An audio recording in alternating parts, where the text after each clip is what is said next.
بسم اللہ الرحمن الرحیم۔ 8 مارچ کو ایک عورتوں کے مارچ کا اعلان کیا گیا ہے اور ان کا نعرہ ہے میرا جسم میری مرضی۔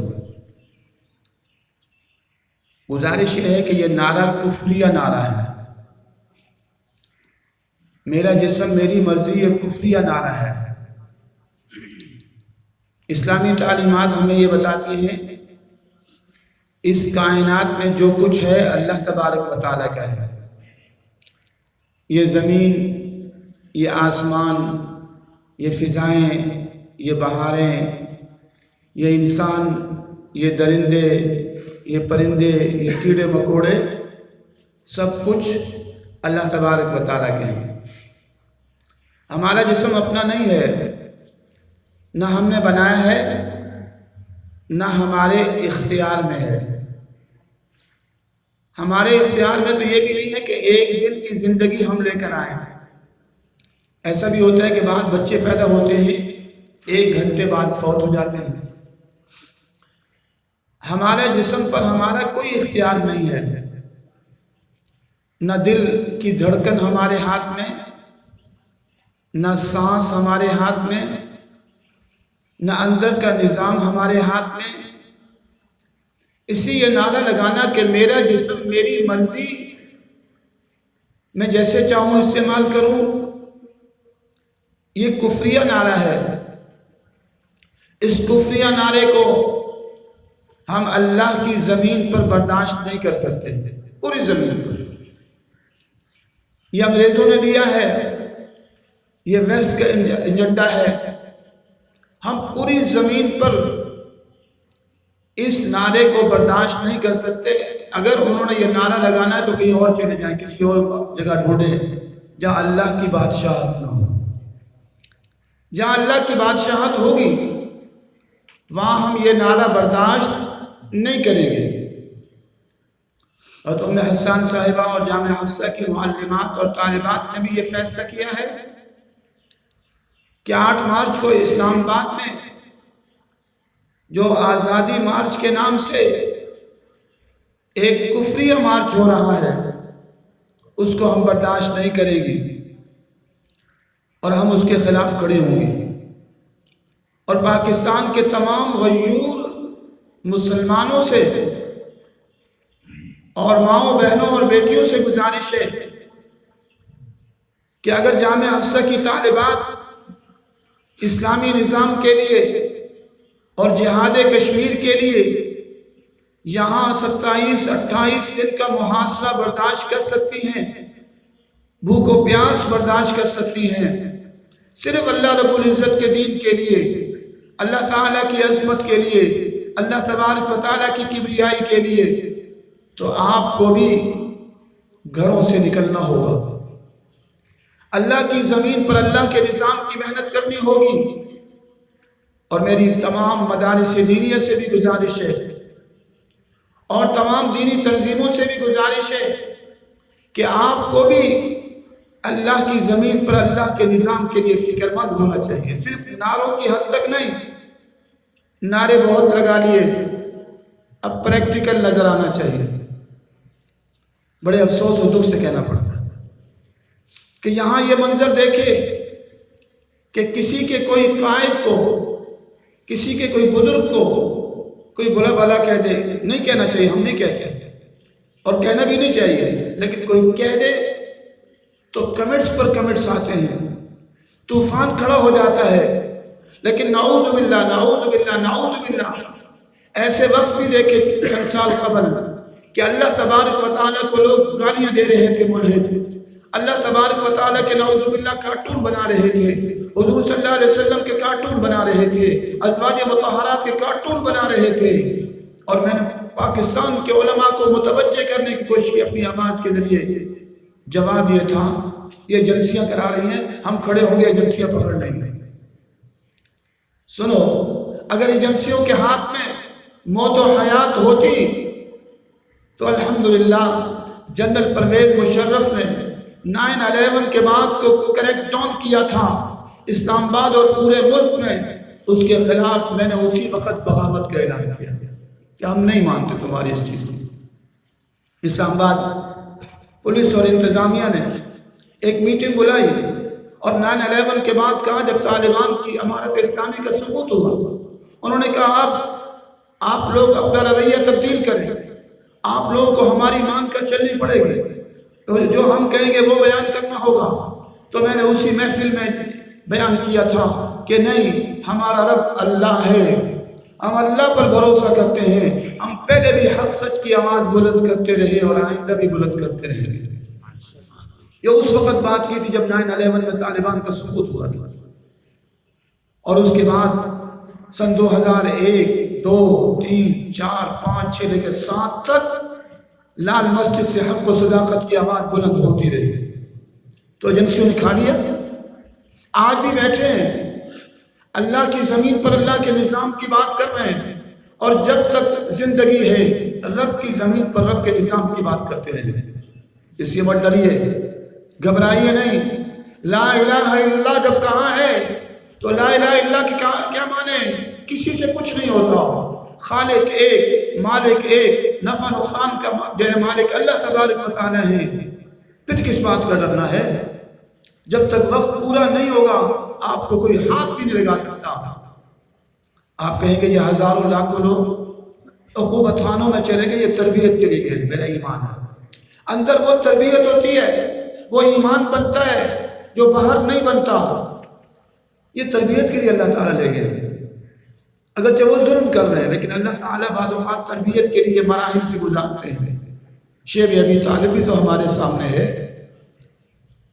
وہاں جا کر قلت طعام پر عمل، کھانا کم ملتا ہے، قلت منام پر عمل، جو بزرگ کہتے ہیں سونا کم ہوتا ہے، اور قلت کلام پر عمل، باتیں کم کرنے کا حکم ہوتا ہے، اور قلت اختلاط مع الانام، لوگوں سے ملنا جلنا کا، اور پھر نفس کے جو وہ مجاہدے ہوتے ہیں، اللہ کی قسم ہم سوچ نہیں سکتے۔ اندر وہ ایمان بنتا ہے جو باہر کی فضاؤں میں ایمان نہیں بنتا۔ تو ایمان بنانے کے اللہ کے راستے ہیں، اللہ کا نظام ہے۔ اس لیے میں اپنے اکابر سے التماس و التجا کروں گا، آپ کی پریکٹیکل نظر آنا چاہیے۔ میرا جسم میری مرضی یہ اسلام پر حملہ ہے، قرآن و سنت کی تعلیمات پر حملہ ہے، قرآن و سنت کے عقائد پر حملہ ہے، ہمارا عقیدہ ہے، ہماری ایک ایک سانس بھی ہمارا نہیں ہے۔ یہ ایک جو سانس چل رہا ہے یہ بھی اللہ کی امانت ہے، ہم نہیں چلا رہے، اللہ چلا رہے ہیں۔ پھر میرا جسم میری مرضی، اور اگر آپ کی یہ مراد ہے کہ آپ سے پوچھ کر شادی ہونی چاہیے تو اسلام تو یہی کہتا ہے آپ کی مرضی کے بغیر شادی، ہم بھی کہتے نہیں ہونی چاہیے، سختی نہیں ہونی چاہیے۔ میرے پاس کتنے کیس آئے، والدین سختی کر رہے تھے، میں نے کہا نہیں کر سکتی، جہاں بچہ بچی خود مانتے ہیں غلط قسم کے لوگ نہ ہوں تو آپ شادی کر دیجیے۔ کتنے ایسے واقعات آئے، کتنے واقعات میرے سامنے آتے ہیں، ہم تو خود یہی کہتے ہیں۔ آپ کہتے ہیں کھانا خود گرم کر لو، بہت اچھی بات ہے، ہم بھی یہی کہتے ہیں کھانا خود ہی گرم کرنا چاہیے۔ اور الحمدللہ میں مسجد میں بیٹھا ہوں، میں نے کبھی گھر والوں کو کھانا گرم کرنے کے لیے نہیں کہا، میرا تو معمول ہے صبح تہجد میں اٹھتے ہی خود ہی کھانا پکانا شروع کر دو۔ میرے والد صاحب میری والدہ صاحبہ کے سامنے میں نے کہا، ایک بزرگ نے کہا کہ ایک عورت نے کہا کہ میرے شوہر نے کبھی مجھ سے کھانا نہیں مانگا، پانی نہیں مانگا، تو میری والدہ نے مجھے والد صاحب کی شہادت کے بعد کہا تمہارے والد نے پوری زندگی مجھ سے پانی نہیں مانگا۔ اسلام تو یہ کہتا ہے، اسلام یہ کہتا ہے ہاں آپ کا جن غلط لوگوں سے پالا پڑا ہے وہ مسلمان ہیں نام کے، عاملاً وہ جانور بن چکے ہیں۔ ارے اسلام تو کہتا ہے، محمد عربی صلی اللہ علیہ وسلم نے تو عورتوں کا مقام بڑھایا ہے۔ حضرت فاطمہ رضی اللہ تعالی عنہ آتی تھی، آپ صلی اللہ علیہ وسلم کھڑے ہو کر استقبال کرتے تھے اپنی بیٹی کا۔ آپ کی بیویاں کہتی ہیں حضور صلی اللہ علیہ وسلم سے زیادہ عظیم تر انسان کوئی نہیں، عظمتوں والا، رفتوں والا، شان والی اگر ذات گرامی ہے تو حضور صلی اللہ علیہ وسلم کی۔ آپ صلی اللہ علیہ وسلم سے پوچھا جاتا ہے گھر میں آ کے کیا کرتے تھے، گھر میں آ کے کیا کرتے تھے؟ محمد عربی صلی اللہ علیہ وسلم کئی بیویاں ہیں، آپ صلی اللہ علیہ وسلم گھر میں آ کے جھاڑو دیتے تھے، گھر میں آ کے کام کاج میں لگ جاتے تھے، گھر والوں کی خدمت کرتے تھے، باہر انسانیت کی خدمت میں لگتے، گھر میں آ کے گھر والوں کی خدمت کرتے تھے۔ اگر کوئی مرد نہیں کرتا تو اس مرد کو یہ کہنا کہ یہ مسلمان ہے یا اسلام کے خلاف کھڑا ہونا یہ غلط ہے۔ حضور صلی اللہ علیہ وسلم نے اپنے گھر والوں کی خدمت کی۔ عورتوں کا جو مقام میرے آقا نے بلند کیا کسی نے بلند نہیں کیا۔ میری بہنوں بیٹیوں، سب سے پہلے شادی کی تو کون سی شادی کی؟ اپنے سے 15 سال بڑی عورت کے ساتھ جو 2 شوہروں سے جدا ہو چکی تھی، بیوی کی زندگی گزار رہی تھی۔ کوئی کر سکتا ہے عین 25 سال کی جوانی میں اور انتہائی کائنات کا سب سے حسین انسان محمد عربی صلی اللہ علیہ وسلم کا حسن اتنا تھا، ازواج مطہرات کہتی ہیں گھر میں آتے تھے تو میں سوئی آپ صلی اللہ علیہ وسلم کی چہرے کی روشنی میں ڈھونڈ لیا کرتا۔ ایسا حسین انسان جس کو کائنات کے سب سے زیادہ حسن اللہ تبارک و تعالیٰ نے دیا، وہ شادی کر رہا ہے، 40 سال کی عورت سے شادی کر رہا ہے، تو آپ کا مقام بلند کیا ہے۔ آج کروڑوں بیوائیں موجود ہیں، کروڑوں بیوائیں موجود ہیں اور ان سے شادی کرنے والا کوئی نہیں۔ ہم تو یہ مہم چلا رہے ہیں، الحمدللہ ہمارے نوجوان تیار ہوئے ہیں کہ نوجوان تیار ہو چکے ہیں کہ ہمارے نوجوانوں نے اپنے سے 15 سال بڑی عورت جو بیوہ یا مطلقہ ہو اس سے پہلی شادی کرنی ہے۔ یہ سنت ہے محمد عربی صلی اللہ علیہ وسلم۔ ہم تو الحمدللہ میں نے آج تک گھر والوں سے مستورات سے کھانا نہیں مانگا، کھانا دے دو، عادت یہی ہے۔ اور ایک دفعہ میں اپنے گاؤں گیا تھا، کھانا کھا رہا تھا، چارپائی پر بیٹھا ہوا، میری پھوپھیاں خالائیں بیٹھی تھی اور مجھے پیاس لگی تو فوراً میں چارپائی سے اتر کر مٹکے کے پاس چلا گیا۔ تو میری پھوپھیاں خالہ کہنے لگی آپ ہمارے مہمان، ہم سے کہہ دیتے۔ میں نے کہا نہیں، میرے آقا کی سنت یہ ہے کہ وہ اپنا کام اپنے ہاتھ سے کرتے تھے، ہمارے آقا نے یہی طریقہ بتایا ہے۔ تو اس لیے میری بہنوں اور بیٹیوں، تم کہتی ہو کھانا خود گرم کر لو، ہم تو کھانا کیا، ہم تو اپنے گھر میں جو ہے وہ کھانا پکاتے بھی خود ہی ہیں اور اس کو سعادت سمجھتے ہیں۔ اور الحمدللہ میں نے اپنے بچے جب چھوٹے تھے رات کو ان کے کپڑے بھی دھوئے، گھر میں برتن بھی دھوئے اور ان کو گھر میں سنبھالا بھی۔ رات کو جب بچے چھوٹے تھے، بچے چھوٹی تھی، اس عمر میں جب چھوٹے تھے، رات کو میں نے گھر والوں سے کہا ان کو باتھ روم بھی میں لے جاؤں۔ بھئی بات یہ ہے، اسلام ہمیں یہ سکھاتا ہے۔ تو آپ کو جو ویسٹ سے سبق آپ کے شوہر وہ ہیں جو یہ کرتے ہیں کہ آپ کو اہمیت نہیں دیتے، تو اس کا یہ مطلب نہیں کہ آپ اسلامی تعلیمات پر حملہ آور ہو جائیں۔ یہ پاکستان پر حملہ ہے، یہ پاکستان کے اساس پر آزادی مارچ حملہ ہے، یہ حملہ ہم برداشت نہیں کریں گے۔ یہ اس ملک پر حملہ ہے جو ملک لاکھوں افراد کی قربانیوں سے اسلامی نظام کے لیے بنا تھا۔ ہم اسلامی نظام کے لیے بنے ہوئے ملک میں ایسے آزادی مارچ کو کی اجازت دینے والوں کو بھی گناہگار اور ظالم سمجھتے ہیں۔ جن افسروں نے اجازت دی ہے وہ اپنے ایمان کی خیر منائیں کہ اللہ کی شریعت پر حملہ ہو رہا ہے اور پاکستان کی اساس پر حملہ ہو رہا ہے۔ پاکستان کا مطلب کیا؟ لا الہ الا اللہ۔ تو لا الہ الا اللہ کیا مقصد ہے؟ جو قرآن و سنت کی تعلیمات یہاں ہوں گی تو جو قرآن و سنت کی تعلیمات پر آزادی مارچ حملہ ہو اسے ہم کیسے برداشت کر سکتے ہیں؟ اس لیے قطعاً برداشت نہیں کیا جا سکتا ایسی چیزوں کو جو اسلامی تعلیمات پر۔ اور قائد اعظم محمد جناح نے بھی ہمیشہ یہ بات کہی، ان کے مختلف بیانات سن لو، اس میں وہ یہی کہتے ہیں۔ کسی نے پوچھا کہ پاکستان کی قانون کیا ہوگا، انہوں نے کہا قرآن و سنت ہوگا۔ لیکن وہ لوگ جو بعض یہاں جن کے امریکہ اور ویسٹ کے غلام تھے پاکستان کے بننے کے بعد، وہ ہم پر چھا گئے، انہوں نے پاکستان پر قبضہ کر لیا، 70 سال سے یہاں قرآن و سنت کو نافذ نہیں ہونے دے رہے۔ حالانکہ آئین بھی یہی کہتا ہے کہ حاکمیت اعلیٰ اللہ کی ہوگی، حاکمیت اعلیٰ اللہ کی ہوگی تو قانون بھی تو اللہ کا چلنا چاہیے، قرآن و سنت ہونا چاہیے۔ حاکمیت اعلیٰ تو اللہ کی ہے اور قانون انگریزوں کا چلے گا، قطعاً یہ برداشت نہیں۔ اس سے میں نے علماء سے اپیل کی ہے اپنے، الحمدللہ مجھے کل کسی ساتھی نے بتایا بہت سارے علاقوں میں ایسا شروع ہو چکا ہے کہ لوگوں نے اعلان کیا ہے کہ ہمارے علاقے میں شراب کے اڈے نہیں ہوں گے، زنا کے اڈے نہیں ہوں گے، بدکاری کے اڈے نہیں ہوں گے، جوئے کے اڈے نہیں ہوں گے، گانے باجے نہیں ہوں گے، اور علماء سے اپیل کرتا ہوں خدا کے لیے اتنا تو کیجئے، پگڑی کا اہتمام تو شروع کر دیجئے، پگڑی کا اہتمام جامعہ حفظہ کی طالبات سے سبق لیجئے، پوری حکومت کے سامنے ڈٹ گئی، فورسز کے سامنے 27 دن کا محاصرہ کاٹا، اور یہ اس سے قبل بھی قربانی دے چکی، آپ اتنی قربانی تو خدا کے لیے کیجئے کہ پگڑی کا اہتمام ہی کر لیجئے، اور یہ عہد کر لیجئے کہ جس محفل میں گانے ہوں گے ہم اس نکاح کو نہیں پڑھائیں گے،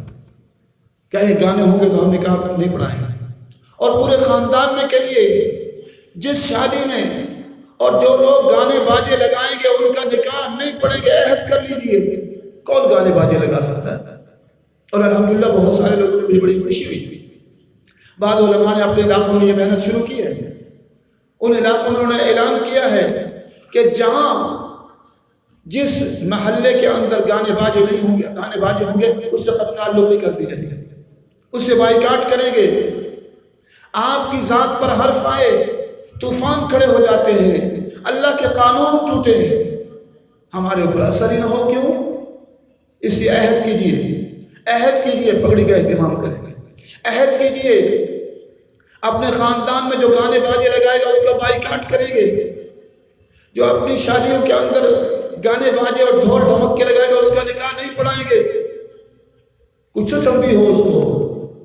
اور اس قسم کے آزادی مارگ پر علماء امت خدا کے لیے جو اسلامی نظام کے لیے جمعیت علماء اسلام سے گزارش ہے، آپ یہ کہتے کہ ہم نے 15 ملین مارچ کیے، آپ کا ایک بیان بھی میں نے نہیں سنا کہ آپ یہ کہتے کہ ہم اس آزادی مارچ کو روکیں گے۔ یہ اسلام پر حملہ ہے، یہ اسلامی تعلیمات پر حملہ ہے، یہ قرآن و سنت کی تعلیمات پر حملہ ہے، یہ ان قربانیوں کے ساتھ مذاق ہے جو اسلامی نظام کے لیے پاکستان کے بنتے وقت شہید ہو گئے، یہ ان کے ساتھ مذاق نہیں تو اور کیا ہے؟ ہم اس کو برداشت نہیں کریں گے۔ آپ کہتے ہیں صرف اسلامی نظام، لا یبقى الاسلام الا رسما، ہم اسلامی نظام چاہتے ہیں، کیا اسلامی نظام کے لیے؟ نہ آپ کہتے ہیں ہم جیلوں میں جائیں گے، نہ شہید ہوں گے، نہ قربانیاں دیں گے۔ اس طرح اسلامی نظام محمد عربی صلی اللہ علیہ وسلم لائے تھے، آپ صلی اللہ علیہ وسلم نے قربانیاں نہیں دی، آپ کا کھانا پینا بند نہیں کیا گیا، آپ کو اپنا علاقہ چھوڑنے پر مجبور نہیں کیا گیا، کفار نے آپ کا پیچھا نہیں کیا، آپ کے ساتھی شہید نہیں ہوئے، آپ صلی اللہ علیہ وسلم کے ساتھی اللہ کی راہوں میں نکل کر قربان نہیں ہوئے۔ یہ کون سا آپ نے نیا ایجنڈا پیش کیا ہے جمعیت علماء اسلام نے اور دیگر تنظیموں نے کہ جی ہم نے قربانی نہیں دینی، ہم قربانی کے بغیر پرامن جدوجہد کریں گے، یعنی یہاں شہادتیں نہیں ہونی چاہیے، باطل کے سامنے ڈٹنا، یہ اسلام ہمیں سکھاتا ہے۔ افضل الجہاد کلمۃ حق عند سلطان جائر۔ الحمدللہ ہماری طالبات ڈٹی ہوئی، وہ اپنے جانوں کے سودے کر رہی ہیں کہ ہم اللہ کے دین کے لیے اپنی جانیں قربان کر دیں گی، اور جہاد کشمیر پر آواز بلند کر رہی ہیں۔ میں نے نہیں سنا جمعیت علماء اسلام کے کسی بزرگ عالم کے زبان سے کہ وہ جہاد کے فضائل پر بیان کر رہے ہیں، بلکہ لوگوں کو درس دیتے ہیں کہ نہیں جہاد کا وقت ختم ہو گیا۔ یہی قادیانی نے کیا، تو آپ قادیانی پر اعتراض کرتے ہیں کہ میں نے جہاد کو ختم کیا۔ یہی ایجنڈا نعوذ باللہ آپ لوگ پیش کر رہے ہیں پوری قوم کے سامنے کہ جہاد کا دور ختم ہو گیا 57 کی جنگ آزادی کے بعد، تو آپ بھی تو اسلام کی تعلیمات پر حملہ آور ہیں، قیامت کے دن کیا جواب دیں گے؟ بہرحال ہم پاکستان نہیں، پوری دنیا میں جہاں تک رب کریم کی زمین ہے، پوری زمین پر یہ برداشت نہیں کریں گے کہ اللہ تبارک و تعالیٰ کی حاکمیت کے کوئی خلاف بات کرے، قرآن و سنت کی تعلیمات کے کوئی خلاف بات کرے۔ جس نے بات کرنی ہے وہ کوئی اور جگہ تلاش کرے جہاں میرے رب کی حکومت نہ ہو، جہاں اللہ تعالیٰ کی حکومت ہے۔ انشاءاللہ وہ وقت آئے گا کسی کو جرأت نہیں ہوگی کہ قرآن و سنت کی تعلیمات کے خلاف بات کرے۔ اللہ تبارک و تعالیٰ ہم سب کے اندر غیرت، حمیت نصیب فرمائے۔ وآخر دعوانا الحمدللہ۔